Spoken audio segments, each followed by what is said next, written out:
Here's how to become one of the wealthiest families in America. First, set up a trust. Then buy a permanent life insurance policy. Make the trust the beneficiary so that your trust can become your family vault. Your trustees are the bank tellers that give out loans to your family when needed and charge interest until it's paid back.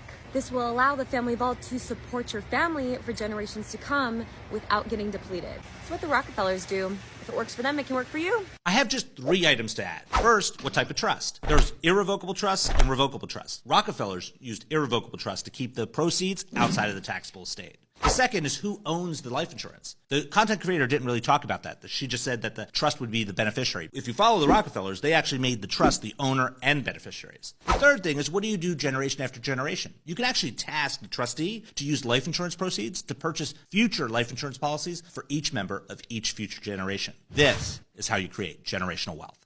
Hey everyone, welcome back to Profit Pulse, where we make money simple, smart, and stress-free. Today, we're diving into a powerful wealth tool that most people don't talk about enough: trusts. If you've ever wondered what a trust is, how it works, or how to start one, this video is for you. We'll break down what a trust actually does, who should have one, and the steps to set it up, without all the confusing legal jargon. Whether you're protecting your assets, planning for your family's future, or simply curious about smarter wealth management, this is where your trust-building knowledge starts. Let's make it simple, together. My trust owns 100% of my assets. You put everything in a trust. My properties are owned in a trust. The trust. Trust. Okay, stop. What even is a trust? Let me explain. A trust is one of the oldest legal arrangements dating back over 800 years, making trusts even older than companies. Whoa, that's crazy. Back in the day, during the Crusades, knights who went off to war left their treasures and lands with trusted friends to look after them for their families. This old idea of a trust laid the foundation for modern trust law and continues to be widely used today. So how exactly does a trust work? You as the settler not only create the trust, but also set the rules for the trust, called the trustee. Then we have the trustee, whose job is to manage the trust based on the rules set in the trustee. And then there are the beneficiaries, who are the ones benefiting from the trust. This means you set the rules and benefit from the trust without technically owning or managing it. In our earlier example, the knight was the settler, his trusted friend was the trustee, and his family were the beneficiaries. A trust is a separate legal entity that can open bank accounts, take out loans from the bank, and buy assets just like you. Depending on where and for what purpose you set up your trust, there are many different benefits like asset protection, maximized tax efficiency, estate planning, and so much more. Many politicians and rich people are utilizing trust structures for those exact benefits. And we're here to show you how you can do the same, so follow for more. Let's talk about what a trust is and why a lot of wealthy people use it to protect their assets, and why you need to do the same thing. It don't matter if you're wealthy or not, as long as you have assets to your name. It could be a house, a car, money inside of the bank, life insurance, anything that's in your name that you want to make sure you protect, you need to set up a trust. A trust is basically a legal arrangement where you transfer the ownership from the asset to the trust. So now the trust becomes the owner, and then you have trustee. It could be you, it could be another person that's going to manage the assets that are inside of the trust. And then with that, you also have beneficiaries. So God forbid, when the time comes you're no longer here, you have specific instructions of how the money or the asset that's inside of the trust is going to be used, or is going to be delivered to the beneficiaries. That's why they say own nothing and control everything, because when you don't own nothing personally, it's going to be really hard for any lawsuits, any creditors to access your assets. And it's also going to be really nice for your family when the time comes you're no longer here, you want to pass down the asset or wealth to your family. Now they don't have to go through probate. If this is something you're interested in and want to learn more, comment trust so we can connect. And as always, make sure you like and follow me so you can get free financial advice every single day. Most people don't even know that this exists. We're all told to open a personal checking account in our own name, and that's exactly how they trap us. This letter right here proves that I flipped the script on the matrix. Look, this is a partial name of my trust, and then me as trustee. Trust account. My bank account is in the name of my trust, not in my name, not under my social security number. Here's what this means. My money is no longer mine, but I control it. I can spend it. I can invest. I can buy real estate. I can buy crypto. I can receive payments. But guess what? Nobody can sue me and take my money. If your bank account is in your own name, you're exposed. Lawsuits, divorce, liens, judgments, creditors. I mean, one slip up and your bank account is frozen and you don't have access to your money. I mean, why do rich people never seem to lose their homes or their money? It's because they don't truly own them. Their trust does, and they just control the trust. It's own nothing, control everything. That's what the 1% do to stay in control and stay in power. But we were never taught these financial strategies when we were in school. You don't need a lawyer. You don't need $1 million. You just need a 30-minute bank visit, the right knowledge, the right paperwork. This is Asset Protection 101. If you want to learn more about how you can make your money invisible, but still control it and do everything that you want with it, I want you to comment the word trust, or you can head over to the link in my profile to register for my free trust masterclass, where I'm going to teach you all about how to put your assets in trust and how to put your money in a trust bank account. Don't forget to like and follow. Hey, Paul. Hey. What's the best trust that the wealthy have? Oh man, actually, the wealthy really have 4. The first one is they start off with their family revocable living trust, okay, like Donald Trump did with the one that he got in trouble with in New York City. Number 2 is a business trust that handles all of their business, all of their companies. Third is an investment trust to handle all of their investments, okay? And then fourth, when they're making a bunch of money, they go and get a 501c3 trust, because the wealthy, right? The wealthy have to give away some of their money because it's less expensive to give it away than pay taxes on it. And what better way to give it away than to themselves and their 501c3 trust? Apparently, rich people are not the only people that can get trust. So what I'm going to do is I'm going to start a series with showing you how I'm going to open up a trust, because people use trust to get wealthy. If you want to get wealthy, make sure you save and follow this video. So this is my understanding of the matter. First, you have to open a trust. The trust is so you can have all your assets in this one trust. And there's so many benefits to doing this. Elon Musk, Jeff Bezos, all of these people, they don't have $1 million, $1 billion sitting in the bank account. They have it in their trust. And when they need money, they borrow against their trust. I'm going to break this down like a baby, so even a baby can understand it. So make sure you follow and save this video so you don't lose this information.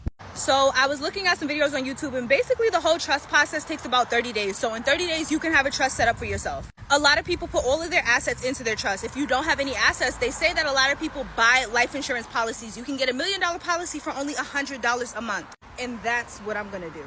Because in a world of all of this madness and all of this stuff, and everybody's dealing with inflation and high cost of everything, I'm focused on how to get richer, not focused on what the state of the world is and the poverty.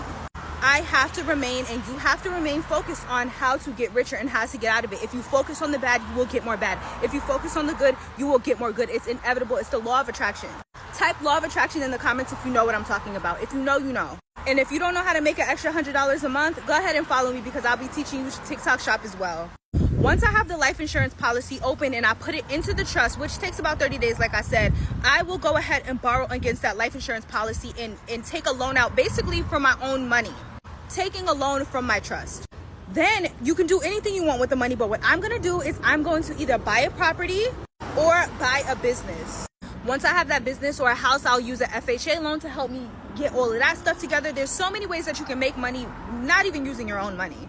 But once the money comes back from those investments, from that business, from that property, once that money comes back to me, I'm going to pay off the loan that I took out for my life insurance policy, and I will still have money cash flowing to me. If you want more information, make sure you follow and comment down any questions below. I'm going to make this a whole entire playlist series, so make sure you stay tuned and follow along, because we're getting wealthy. I don't care what the state of the world is. And if you look like me, make sure you tap in, because this information is not given to us easily, so we have to seek it. Seek this information. I'm a firm believer in teaching what's taught, and I just got taught something, so I'm about to teach you. This is going to be a blueprint to generational wealth. I hope you can sit down and listen to me for a couple of minutes. Right, so the first thing you want to do is open up a trust. When you hear trust, you think of rich people, trust fund babies for rich people, but you can open up a trust. This is a trust. A trust is basically like a treasure box. Remember when you did good in school your teacher will allow you to go to the treasure box and get some snacks, right? So your trust is your treasure box. Your snacks is your assets. So life insurance is considered an asset. So you can open up a life insurance policy. You're probably paying $100 a month. Let's just say your death benefit is $100,000. The $100 a month is funding that life insurance policy. But since you already own a life insurance policy, you can, that's a part of your net worth. Your death benefit is a part of your net worth. So when you put that life insurance policy inside of the trust, now the trust is worth $100,000. Now let's say you have a business. Let's say it's a barbershop, and the barbershop was valuated at $100,000. You can also put that business in the trust. So now your trust is worth $200,000. And you know, you had to start up the business, and that took some money, but the other $100,000 just came from a life insurance policy that you're probably paying like $150 per month. You know, you haven't even paid $100,000. But the thing about a trust is you can borrow against it. So if your trust is worth $200,000, you can go to the bank and say, look, this is what Elon Musk does. You think he got $400 billion in the bank. No, he just borrows against that. Say I have a trust worth $200,000. I need $150,000 so I can put on a down payment on a house. Now say you bought a house that's worth $1 million and you put $150,000 as a down payment. Now you haven't paid off this house, you haven't paid off the life insurance either, but you can put that house in your trust. The house is worth $1 million. Like I just said, you can borrow against the trust. So now your trust is worth $1,050,000 because you left $50,000 in there because you only took $150 out. I hope you follow it.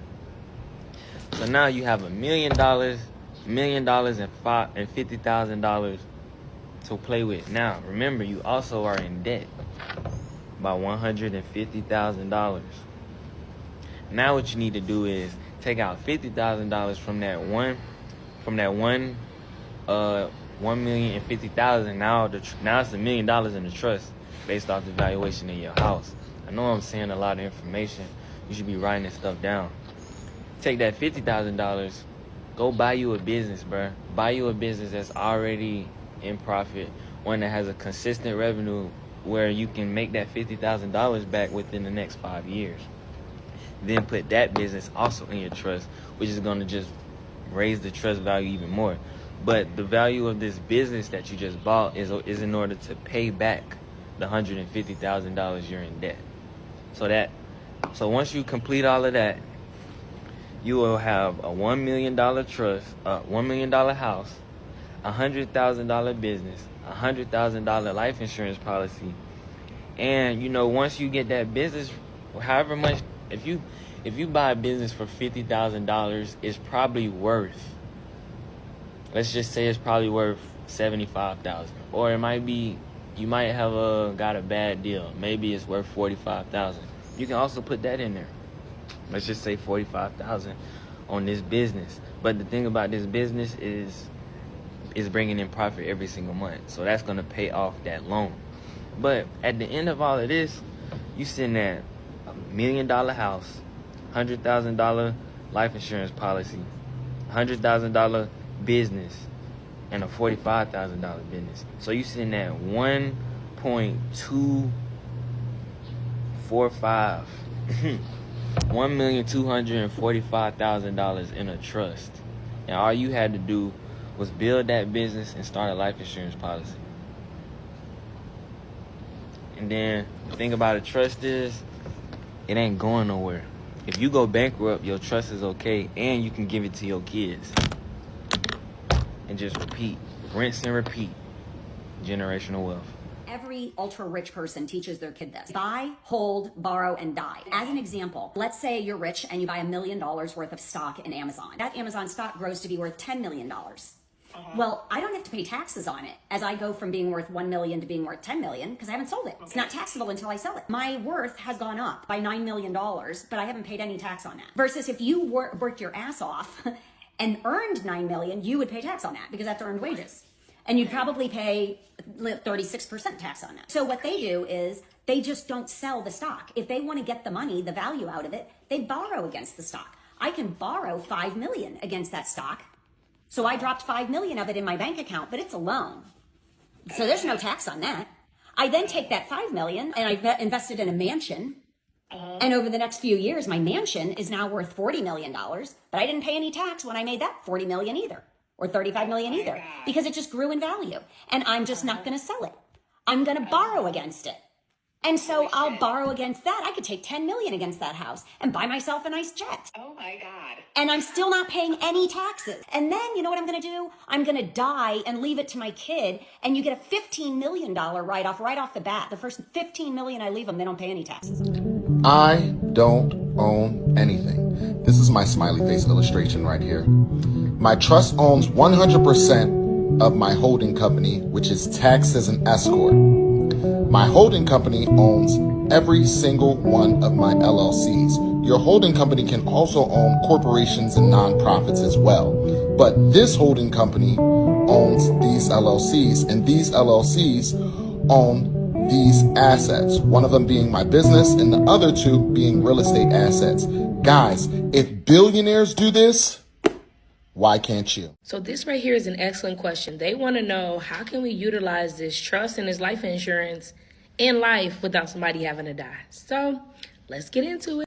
So the only true way to actually utilize life insurance is through permanent life insurance. So let's talk about that first, and then I'm going to tie in how the trust can allow you to use it in life, but still pass on that legacy and keep that money flowing and going through your family. The first thing you need to know is that there are a few different types of permanent plans. There's whole life, IULs, universal life, but no matter which one we're talking about, you're going to get a couple things. First thing you're going to get is a death benefit with the permanent plan. So this is the money that's going to pay out to your family whenever you transition. So keep in mind, permanent life insurance is going to last you until you're 121 years old. So all this means is that if this person gets this policy and couples it with the trust, and they were to pass away at the age of 62, then $500,000 will then be deposited into the trust. So that's the first benefit, the first feature that you get with the permanent plan is the guaranteed death benefit payment that's going to go into the family trust. The second feature that's attached to the permanent life insurance policies is the cash value. Now, this part is how you are going to be able to use it in life as a tool. So this is how it works. Let's just say that you are putting away $200 a month for each person that you have set up inside of that trust, right, to have a permanent plan on their life. So every time you make that payment into their policies, right, it goes into two separate accounts. The first account is going to pay for the cost of the insurance. You got to pay to have a death benefit and all that stuff, right? So that's the first thing it's going to pay for. The second account, they're going to take a piece of this $200 and dump it into here. Bucket of money set aside for you, known as the cash value. You can think about cash values like having a super sexy savings plan attached to your policy. So each month, they'll take a piece of this $200 and dump it into here. Money's going in, money's going in. The life insurance company is going to do is start to credit this thing interest, anywhere from 3 to 13% or better going inside of here. So now not only is this money being funneled in, the life insurance company's money is being funneled in. Now, stay with me.